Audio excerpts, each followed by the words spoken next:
कबीर साहब कहते हैं, हरि बिनु भरम बिगुरचन गंदा। हरि के बिना जीवन में भ्रम संशय संदेह बढ़ते हैं। हरि यानी भक्ति, हरि यानी सत्संग, हरि यानी संस्कार, हरि यानी आत्मज्ञान। इसके बिना मनुष्य गंदी आदतों में भी फंसता है, उलझन, असमंजस और टेंशन का शिकार होता है। जिनको आत्मज्ञान हो गया वो कभी भटकते नहीं हैं, और जिनको स्वरूप का बोध हो गया, जो स्थित प्रज्ञ की स्थिति को प्राप्त कर चुके हैं, वे संसार के उथल पुथल से प्रभावित नहीं होते। फिर उनकी वो दशा होती है, प्रजहात यदा कामान पार्थ मनोगतान आत्मनियो आत्मना तुष्टा स्थित प्रज्ञा तदा उच्यते दुखेश अनुद्विग्नमाना सुखेश विगत अस्पृहा वीतराग भय क्रोधा स्थित धीमनि उच्यते। यह सर्वत्र अनभिस्नेह तत तत प्राप्य शुभ शुभम न अभिनंदति न द्वेष्टि तस्य प्रज्ञा प्रतिष्ठिता। यदा संघर्ते चायम कोरोमो अंगानि सर्वसा इंद्रियाणि इंद्रियार्थेभ्यः तस्य प्रज्ञा प्रतिष्ठिता। तानि सर्वाणि संयम युक्त आसीत मत्परा वसे ही यस्य इंद्रियाणि तस्य प्रज्ञा प्रतिष्ठिता। विषया विनिवर्तन्ते निराहारस्य देहिना रस वर्जम रसोप यस्य परम दृष्टवा निवर्तते। यदृच्छा लाभ संतुष्टो द्वंद्वातीतो विमत्सरा समः सिद्धाओ सिद्धोपि चक्रत्वापि न निबद्धते। ये सभी श्लोक स्थित प्रज्ञ के लक्षणों के श्रीमद् भगवत गीता के श्लोक हैं। मेरे गुरु ने मुझको श्रीमद् भगवत गीता पढ़ाया था, बीजक भी पढ़ाया, विशाल वचनामृत पढ़ाया, और मैं उनके साथ में सुबह सुबह पदयात्रा जाता था। रास्ते में वो श्लोक बोलते थे, हम सुनते थे और याद करते थे। प्रथम दिन हमने 3 बार में सुना, तब याद करके सुना। तो बोले, अरे तुम्हारी बुद्धि इससे तेज है, 2 बार में याद करो। तो श्लोक 2 बार बोला, हमने याद करके सुनाया। बोले कि हाँ अब ठीक, 2 बार में याद हो जाना चाहिए। जितनी बड़ी तुम्हारे अंदर एकाग्रता होगी, कंसंट्रेट ऑफ माइंड, विद्यार्थी उतना ही ज्यादा सक्सेस होगा। अपने दिमाग को, मन को एकाग्र करना सीखो, क्योंकि एकाग्रता के बिना आपका मन भटक जाता है, और भटकता हुआ मन कभी किसी बड़ी उपलब्धि को प्राप्त नहीं करता है। इसलिए कोई बहुत ऊंचाई को छूना है तो मन को कृपया भटकने मत दीजिए। जब कृष्ण ने अर्जुन से पूछा था, तुझे क्या दिख रहा? तो उसने कहा, मुझे केवल मछली की आंख दिख रही। बोले, बस बाण छोड़ दो, सफलता तेरी होगी। याद रखना, विद्यार्थी को केवल अपना विद्याधन ही दिखना चाहिए, दुनिया का 3 तिकड़म दिखना नहीं चाहिए, तब वो दुनिया में टॉप करके दिखाएगा। साधु को अपनी केवल साधना और तपस्या दिखनी चाहिए, दुनिया के 3 तिकड़म में दिमाग नहीं जाना चाहिए, तो साधु भी तपस्या में टॉप करेगा। एक गृहस्थ को अपने सदगृहस्थी में ध्यान रखना चाहिए, तो गृहस्थी में भी वो सफल हो जाएगा। याद रखना, सफलता की जान अगर कुछ है तो एकाग्रता है, और एकाग्रता शब्द बहुत छोटा है, लेकिन एकाग्र होने के लिए बहुत लंबी साधना करना पड़ता है, तब ये चंचल मन एकाग्र होता है। और जिस दिन एकाग्र होता है उस दिन बुद्धि कुशाग्र होती है, और उसी दिन तुम सफलता के शिखर को छूने के लिए यात्रा प्रारंभ कर देते हो। इसलिए अपने को एकाग्र भी करो। कितने विद्यार्थी बोलते हमको याद नहीं होता है। जिनको याद नहीं होता है, या तो आप रात में देर तक जागते हैं। रात में देर तक जागने वालों की स्मरण शक्ति कमजोर हो जाती है। ज्यादा मोबाइल देखने वालों की स्मरण शक्ति कमजोर हो जाती है।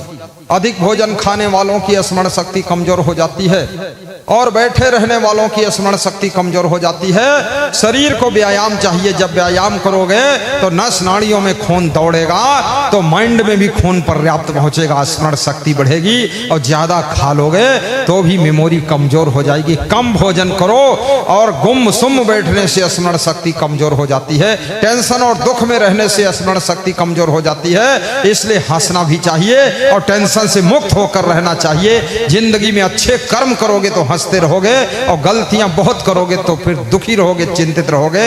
इसलिए अपने कर्मों को सुधारिए, स्वभाव को सुधारिए, व्यवहार को सुधारिए, चरित्र को सुधारिए। ये हंसी फ्री में नहीं मिलती है, इस हंसी के लिए बहुत कुछ त्याग करना पड़ता है, तब हंसी के फव्वारे छूटते हैं। अगर गलतियां बहुत जो करते हैं लोग, उनकी हंसी खुशी सब लुट जाती है दुनिया में। और जो गलतियों से अपने आप को मुक्त कर लेते हैं, वो जिंदगी भर हंसते रहते हैं। जो कहीं नहीं फंसते हैं वही जिंदगी भर हंसते हैं, जो इधर उधर फंसते हैं वह कभी नहीं हंसते हैं। इसलिए खुश रहने के लिए गलतियों को बंद करना पड़ेगा। कई लोगों को मैंने देखा 10-10 साल से हंसे ही नहीं, बड़े बहादुर लोग हैं, न जाने क्या ढो रहे, पूरा विश्व अपने खोपड़ी धरना चाहते हैं। उनकी दशा वही है जो एक कुतिया की दशा थी। एक कुतिया बैलगाड़ी के नीचे चल रही थी, बैल तो बैलगाड़ी खींच रहे थे, लेकिन कुतिया कांख रही थी। तो गांव की और कुतिया इकट्ठा हुई, कुत्ते इकट्ठे हुए। उन्होंने पूछा, अरे कुतिया तू क्यों कांख रही? बोले तेरे को अक्ल नहीं है, ये बैलगाड़ी तो मैं ही खींच रही हूँ, ये सब वजन लोड मेरे ऊपर है। तब तक वो गड्ढे में पहिया गिरा बैलगाड़ी का धुरा टूट गया, और टूटा धुरा कुतिया की पीठ पर गिरा। कुतिया की रीढ़ टूट गई, कुतिया दब गई। तो कुतिया चिल्ला रही थी, पे पे पे पे पे पे। तो सब कुतिया बोली, अब क्या हुआ? बोले अब पता चला, बैलगाड़ी मैं नहीं खींच रही थी, बैलगाड़ी बैल खींच रहे थे। तब पता चलेगा जिस दिन मरने जाओगे, कहोगे कि संसार तो कोई और चला रहा था, हम नहीं चला रहे थे। इतनी टेंशन लेकर क्या करोगे? ये दुनिया, ये परिवार, ये समाज, ये संगठन, ये संस्था, ये व्यवस्था कोई एक व्यक्ति नहीं चला रहा है, इसको सभी लोग मिलजुल कर चला रहे हैं। इसलिए फालतू टेंशन मत लीजिए। जरा झूठ मूठ ही तुम हरिद्वार चले जाइए, 2 महीना मत आइए, देखिए घर का रंग बदल जाएगा, व्यवस्था बदल जाएगी। तुम हटो तो घर से, तुम हटोगे ही नहीं, तुम्हारी लाश निकलेगी, जिंदम निकलोगे ही नहीं। तुमको बुलाएंगे द्वारिकम आ जाइए, सत्संग है, योगेश बता रहे थे द्वारिकम ले चलेंगे, तो वो सोचते हैं मरे के बाद भले ले चले, अब जिंदम नहीं जाएंगे। क्या बात, इतना मोह माया पकड़े है। लोग गया में हड्डी डालने आते हैं, यहाँ गया है तीरथ, उत्तर प्रदेश के लोग हड्डी बुरादा ही डाल जाते, जिंदम कभी गया नहीं आते, जिंदम सत्संग में नहीं आते। उसी गांव में हम सत्संग करते, घर में बैठ के गांजा पिया कर, और यहाँ गया में उनकी हड्डी लाइन है। अरे ये गंजेड़ियों की हड्डी ही डाल, इसका फायदा गया गंदा हुई जी। सबसे बड़ी गंगा तो सत्संग की गंगा है। सत्संग की गंगा बहती है, गुरुदेव आपके चरणों में फल मिलता है सब तीर्थ का। गुरुदेव आपके चरणों में सारे तीर्थ धाम, गुरु के चरणों में साधु नाम दर्शनम पुण्यम तीर्थ भूता ही साधवा कालेन फलता तीर्था सद्य साधु समागमा। संत दर्शन से सब तीर्थों में स्नान करने का फल मिल जाता है। तीर्थ स्नान का फल तो देर में मिलेगा, लेकिन संत दर्श फल परम अनुपा, जीव पाओ निस्सह स्वरूपा। संत दर्श फल परम अनुपा, अनुपम फल है। मोदी जी अपने व्याख्यान में सुना रहे थे कि तीर्थ नहाए 3 फल, और संत मिले फल 4, और सदगुरु मिले अनंत फल, काहे कबीर विचार। मोदी जी कुछ कुछ याद कर लेते हैं, दोहा, श्लोक, चौपाई, और बोल देते हैं, तो लोग समझ जाते बहुत बड़ा भगत है, बड़ा ज्ञानी बोल रहा है, वो होशियार नेता है। बाकी नेता उससे ज्यादा बुद्धिमान है, उसको कुछ भी नहीं याद है, खाली खोपड़ी बची है, खोखला मामला। अरे मैं नेताओं से कहता हूँ याद कर लो थोड़ा, 10-20 श्लोक याद करो, इतना सब वोट सपोर्ट विस्फोट सब याद करे हो नोट, और फिर ये 2-4-10 श्लोक याद कर लो, व्यास गादी पर बोलो, कभी कोई भाषण करो, 2-4 श्लोक बोल दो, एक धेला भर नहीं याद किया, और वहीं को वहीं खड़े। अरे नेता होने का मतलब ये थोड़े भक्ति ना करो, नेता होने का मतलब ये नहीं सत्संगी ना बनो, नेता होने का मतलब ये नहीं कि रामायण गीता भागवत ना पढ़ो, नेता होने का मतलब ये नहीं कि प्रपंच की बातें ही भाषण में रात दिन करते रहो। थोड़ा ज्ञान की बात भी सुना दो जनता को, क्या हर्ज है? क्योंकि जब बड़े लोग कोई शब्द बोलते हैं तो लोग बड़े ध्यान से सुनते हैं, और उनके बोले गए शब्द लोगों पर असर करते हैं, और जिन पर असर करते हैं उनकी कसर निकल जाती है। इसलिए उनको भी सीखना चाहिए, लेकिन कौन सिखाएगा? मैं तो 10-50 नेताओं को सिखाया, धेला भर नहीं पढ़ा उसने, किताब भी दे दिया तो भी नहीं पढ़ा, अगली बार पूछ भी लिया तो बोला सब वैसे मामला है, याद कुछ नहीं। याद करो, क्यों नहीं याद करते हो? मन को एकाग्र क्यों नहीं करते हो? पढ़ना चाहिए। मैं तो आज भी पढ़ाई करता हूँ, आज भी पढ़ के ही आया हूँ। पढ़ रहा था उसको, नीति शास्त्र देख रहा था लेटे लेटे। 10 मिनट पढ़ा, फिर सो गया। 60 मिनट सो लिया। 3:20 पर उठा, फट से 3 मिनट हम रेडी हो गया। खाना पीना कुछ था ही नहीं, बस मुंह धोया, 3 गिलास पानी किया, फट से बाहर निकला। बाहर देखा सियाराम में सब जगह जानी खड़े, तो और घबरा गया। उधर बैंड बाजा बज रहा, ढोल बज रही। तो हमने कहा ढोल के भीतर पोल, निकलो जल्दी, गोल मटोल टोल। क्योंकि मैं भगत को देखता हूं तो डर जाता हूं कि मैं लेट हो गया, टाइम पर आना चाहिए। लेकिन मैं क्या करूं, मैं भी मजबूर हूं। मैं गया था मस्ती फतेहपुर श्री मनोज यादव जी के यहाँ, बॉबी देवी यादव के यहाँ पधरौनी, और वहां से मुझे पता भी नहीं था मुझे बेगूसराय जाना। अब मेन आयोजक व्यक्ति हीरालाल साहू बोला बेगूसराय में पधरौनी की तैयारी हो गई। अरे मैंने कहा मैं नहीं जाऊंगा, मेरे को टाइम नहीं, देखिए हम वो हो जाएगा, ये हो जाएगा। अरे बोला सब हो जाएगा, चलो। मैं गया वहां भी 1-1.5 घंटा लग गया। वहां पैदल जाना पड़ा उनकी दुकान में, फिर टाइम लगा। फिर 1 मंजिल चढ़ा, 2 मंजिल, 3 मंजिल, 4 मंजिल पर बिठाया। तो हमने कहा और ऊपर मंजिल हो तो चल के कूद जाए हम लोग, क्या करें। तो बोला नहीं नहीं, अब नीचे मंजिल में चलो, अंडरग्राउंड में ले चलते हैं। हमने कहा अंडरग्राउंड में एक दिन जाना है, चलो अभी चल देते। तो अंडरग्राउंड में ले गए। अब वहां इतनी शीतल हवा, राजा राम बहुत खुश। वो कहे इतना खुश कि मेरे अंडरग्राउंड में गुरु बैठ गया, ठंडी हवा पा गया। और चौथे ऊपर, चौथी मंजिल पर इतना गर्म, वो एसी भी उस दिन नखरा किया, वो भी चला ही नहीं। बोला देख लूंगा तुम्हारी तपस्या, गुरु कितने बड़े हो, तुमको पिघला कर मानूंगा, पसीनम डुबा दूंगा।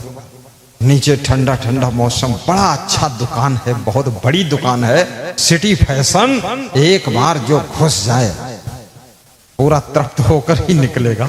बड़ी सफाई, बड़ी सेटिंग, बहुत प्रेम। मैं तो वहां तीसरी बार शायद गया, और जब आऊंगा तब जाऊंगा। अब हीरालाल की उस पधरौनी 4 बार गया। पधरौनी में न जाता मैं तो प्रोग्राम वही कर रहे, तो दबाव था मेरे ऊपर।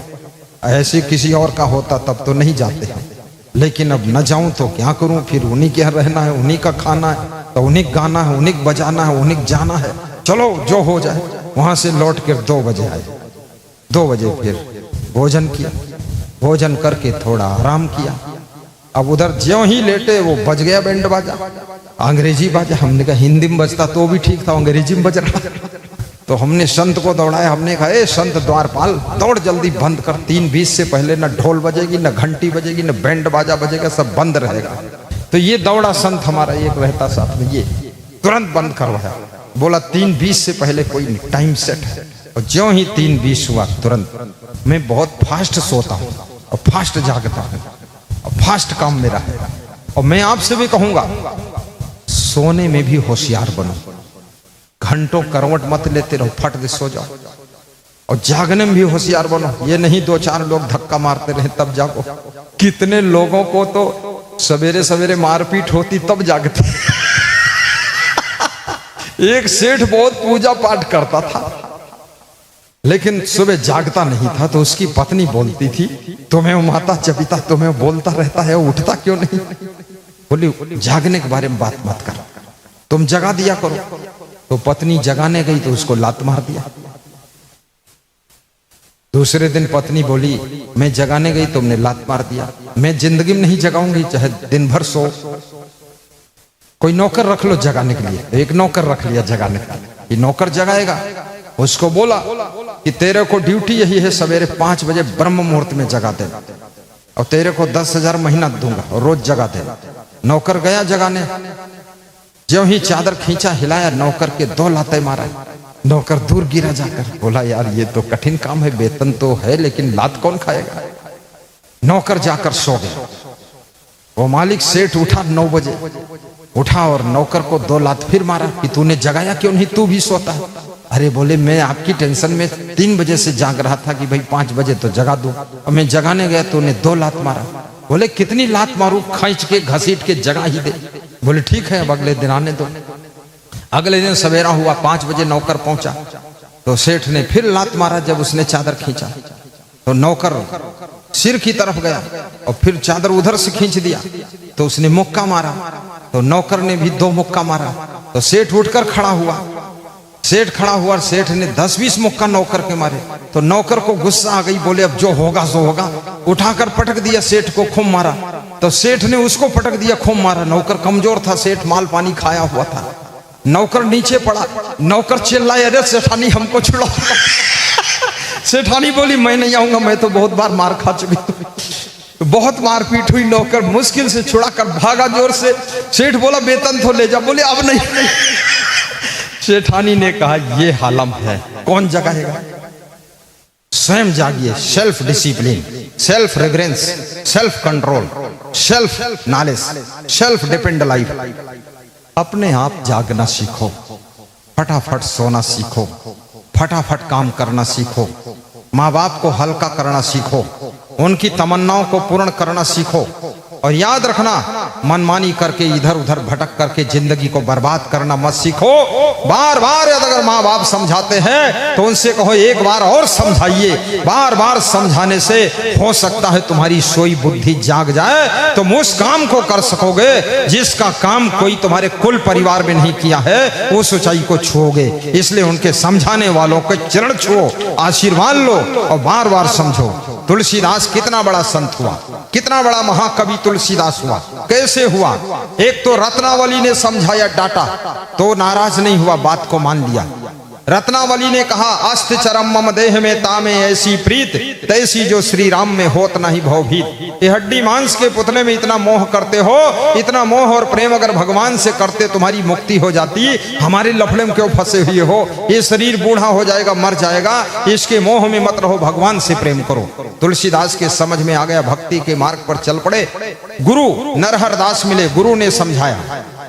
क्या समझाया? गुरु भी बहुत हिम्मत वाला था। तदपि कहो गुरु बारही बारा, समोझी परी कछु मति अनुसारा।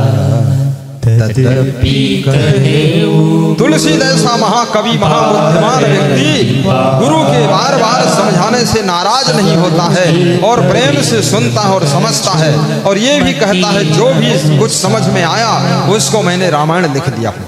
ये रामायण मेरी लिखी नहीं है, ये गुरु ने जो ज्ञान दिया उसको मैं संग्रहित करके लिख दिया हूं। मेरे गुरु की महिमा है, मेरी महिमा नहीं।